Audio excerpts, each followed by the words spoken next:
Welcome back to the module build series. Today I'm going to add the fascia, the backdrop, and the top for the lighting valence. I happen to have these little carts kicking around from my beer brewing days, and they made it really handy for moving the module in and around the garage. Alright, let's get started and get this module a little bit further to completion.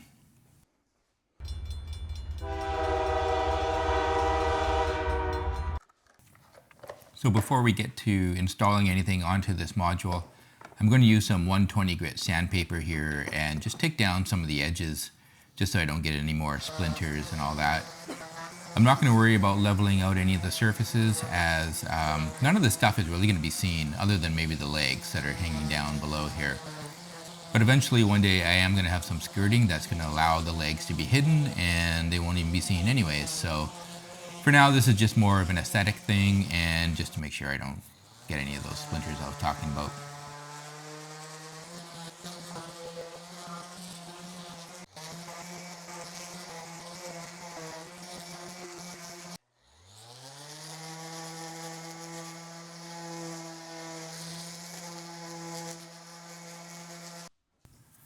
Alright, with the sanding done, I'm going to drag this module over to the garage door and open it up to get some ventilation so I can do some painting.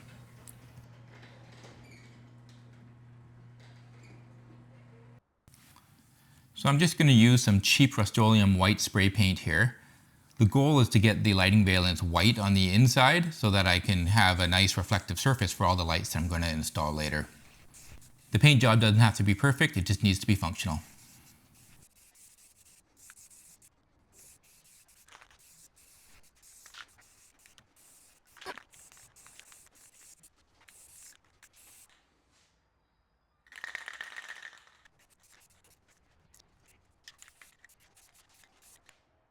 Now I'm just wiping off some of the runs that I created. I'm not going for a professional finish here. This is all going to be encased anyways and it won't be seen.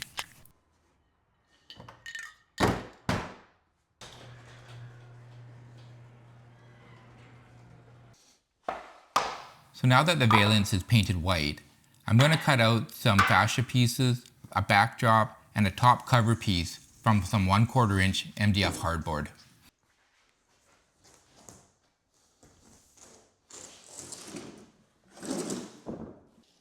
So here I'm just verifying that the MDF board is at least 4 feet wide, which it was. And here I'm marking out all the different fascia pieces I'm going to need and their heights.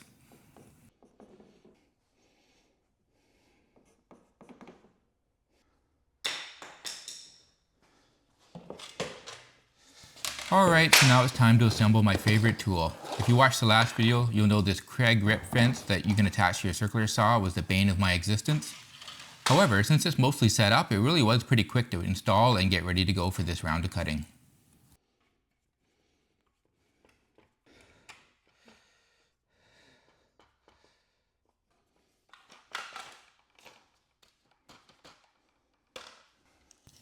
So I'm just going to double check my measurements to make sure the Kreg tool is actually not lying to me. Turns out I can't measure anything, but that worked out in the end anyways. So the first piece I'm ripping off here is for the fascia that goes along the bottom of the layout. 4 3/4. So now I'm cutting off the fascia that's going to cover the lighting valence. I ended up cutting this a little bit too wide, but decided to keep it because it looked pretty good. So now I'm just measuring up for the backdrop. I don't know why I'm measuring these things because I can't seem to read a tape measure anyways, but hey, it seemed to work for the backdrop and I got it cut to the right size.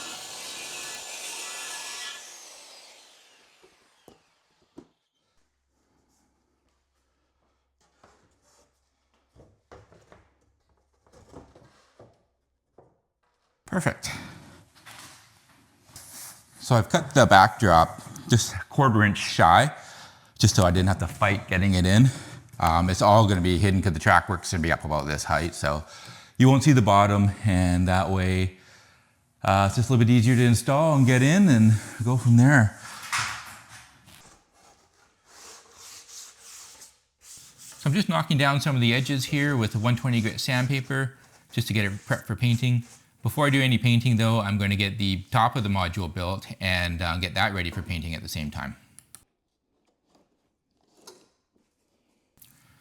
So the top of the module is 27 inches wide. This accounts for a 24-inch layout and 3 inches of support at the back of the layout.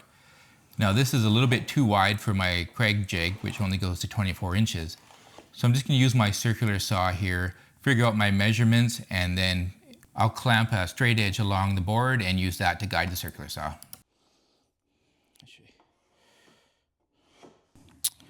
1.5 plus a 16th. 1.5 plus a 16th.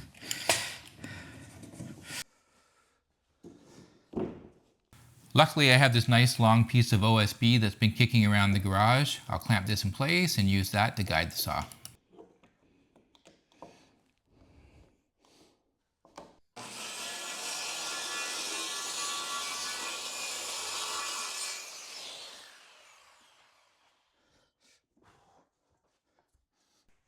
So with that cut out, I'm just going to put it in place here on the top of the module. Once I get it all lined up, I'll use my router to make it fit perfectly. So I'm going to take a flush trimmed router bit and just run it around the outside edge, and it'll just take off the slight imperfections and the unsquareness. Should make it pretty quick. So here I'm marking the top front edge. This will allow me to know how to reinstall it later. I'm also going to screw it in place temporarily here so that it doesn't move around while I do the routing.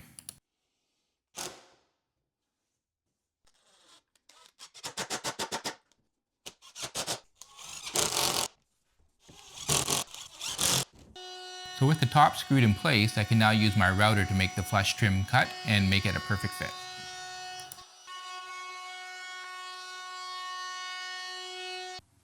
All right, that router made quick work of making this top a perfect fit. So now I'll be able to attach all of my trim pieces without them sticking out all wonky like. So now I'm just going to take the top off again and get it ready for painting.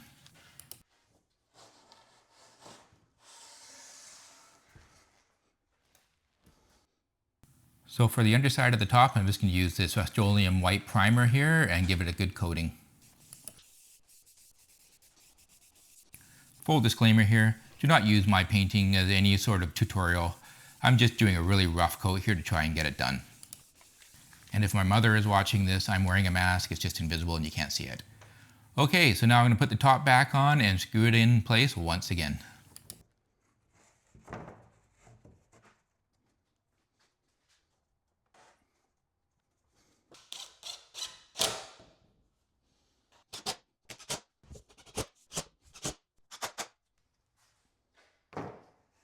So I'm just going to clamp a straight board here across the top. What this is going to do is allow me to butt my fascia up against it and get a nice clean fit at the top.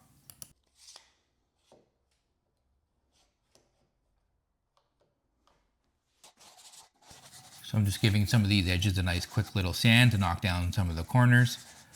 Once I get this installed and screwed in place, I'll then take it off and paint it. I just wanted to make sure that I made all the damage and the mess that I was going to make before I painted it.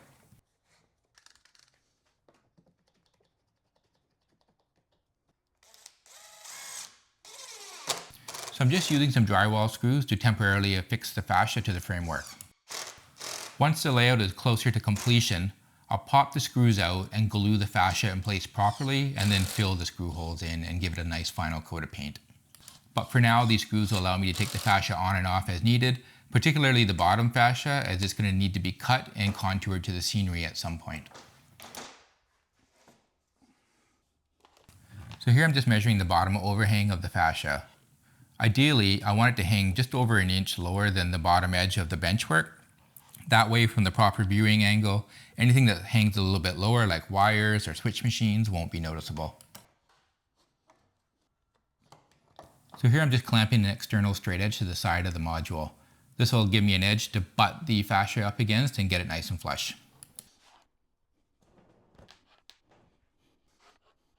Once I got the fascia clamped in the perfect location, I put my screws in. I then transferred those measurements to the other screws so they would all look the same.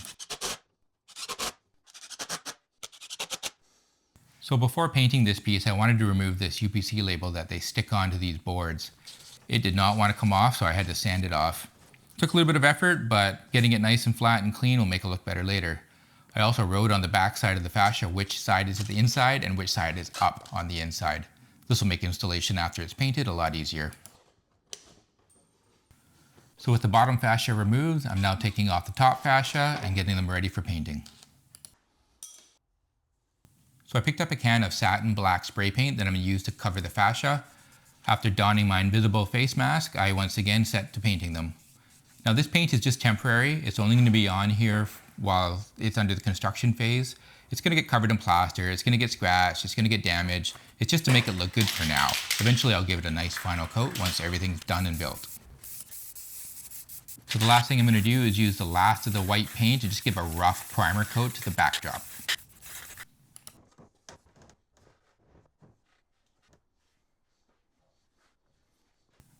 So with the backdrop in place, I'm just going to wedge it up so that I got that 1/2 inch gap at the bottom and then temporarily affix it with some drywall screws.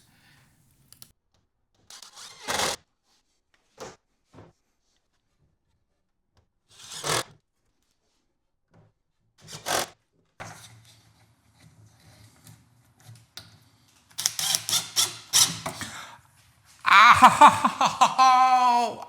Ouch! Son of a bitch. Son of a bitch. Woo! Ow, ow, ow. Ah. Oh, oh, holy shit, that hurt. Who knew installing fascia was that dangerous?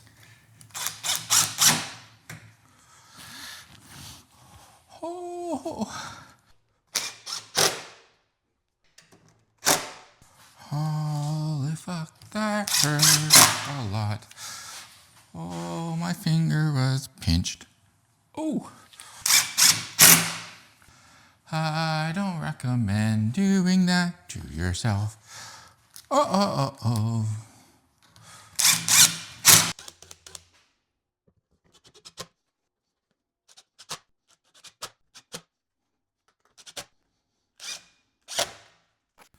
So I painted a couple coats of this Bare Permafrost color that I picked up from Home Depot. This color is nice and light, it's not too blue, and will serve as a nice neutral backdrop.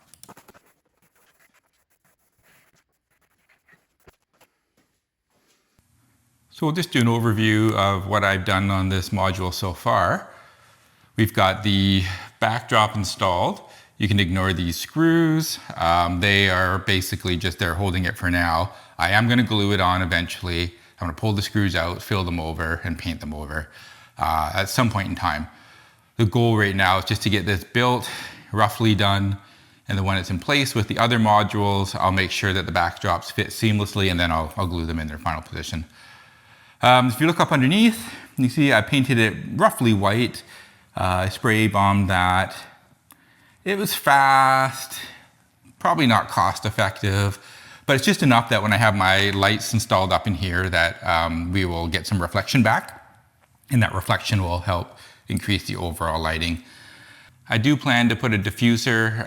If you look right in this space here and down in the far space, I'm going to put a diffuser plate, and that will help bounce the light and diffuse the light out. So this is a behind the scenes look at the layout here.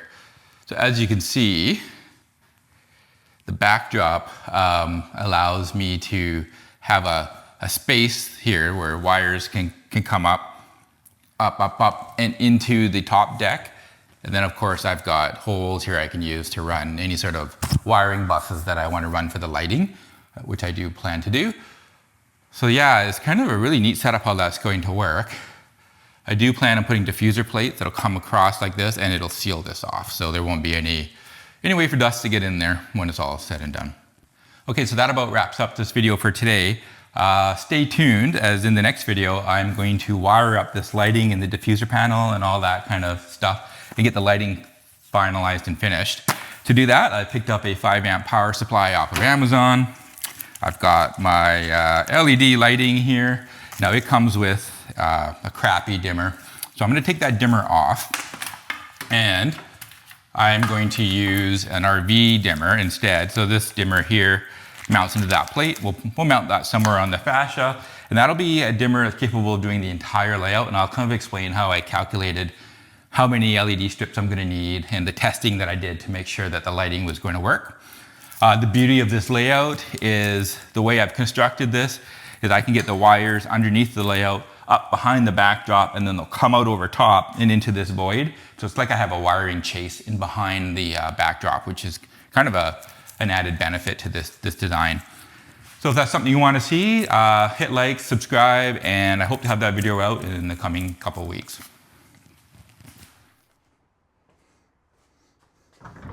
God damn it.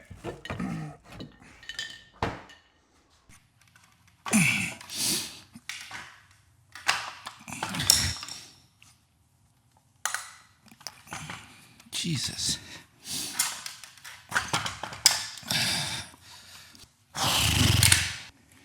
Are you fucking kidding me? I measured that thing at 7 1/4. What the hell?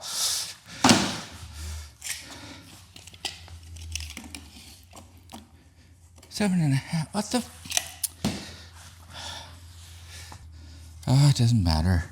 7 1/2 is fine.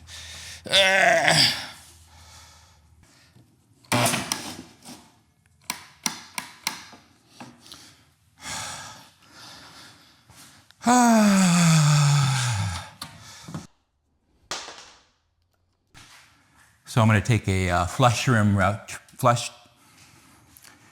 test, just checking to see how this is looking over here with me standing here.